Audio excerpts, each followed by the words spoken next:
यदि आप हमारे चैनल के सभी गाने को पसंद करते हैं तो डीडी प्रोडक्शन हाउस के यूट्यूब चैनल को लाल बटन दबा के सब्सक्राइब करें और घंटी के निशान को जरूर दबाएं।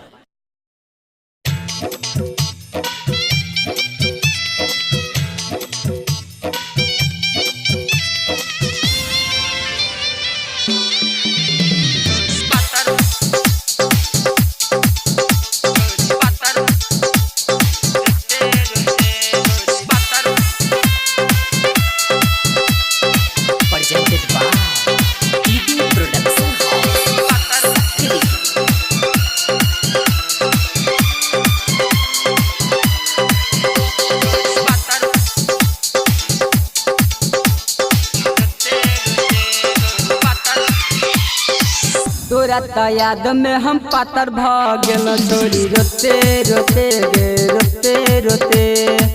तोरा त याद में हम पातर भागल छोरी रोते रोते गे रोते रोते। जिंदगी में के लही अन्हारे गे बुझले न दुख हम जान गे। मारिया बाप हमर जे जुते जुते है गे जुते जुते है गे जुते जुते।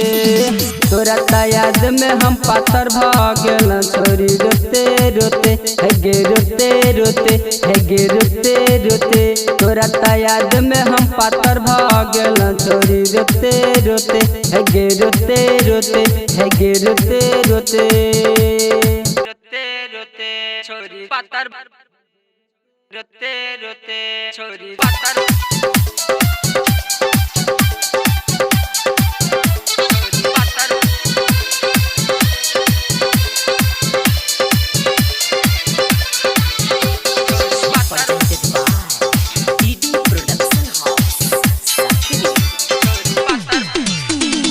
हम जहिया से तोरा देखनी एकटा तोरे टापा मरली नहीं जिंदगी में तोरा सिवा दोसर के हम देखनी। हम जहिया से तोरा देखनी एकटा तोरे टापा मरली नहीं जिंदगी में तोरा सिवा दोसर के हम देखनी। पागल भ गेलू तोरा प्यार में कन तो रही छी एकांत में। हमर शराब तोरा पर तो छोरी रसे रसे एगे रसे रसे। तोरा त याद में हम पातर भागल छोरी रोते रोते एगे रोते रोते एगे रोते रोते एगे रोते रोते।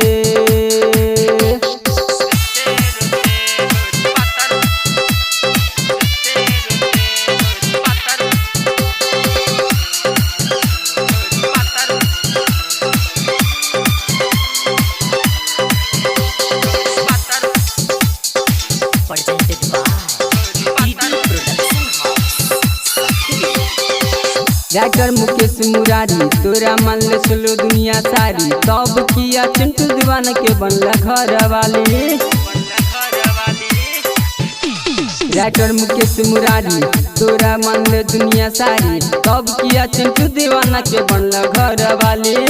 डीजे विकास छौ तो हरे दे बारे गे बंद के सूती हाथ घर गे। तोहर भातारे खाली उहे खोजे है गे उहे खोजे है गे उहे खोजे।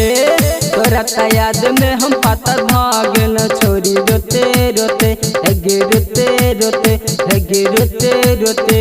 जिंदगी में के लही अन्हारे गे बुझले न दुख हम जान गे।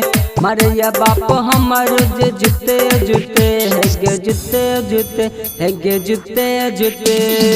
तोरा त याद में हम पातर भागल छोरी रोते रोते है गे रोते रोते है गे रोते रोते।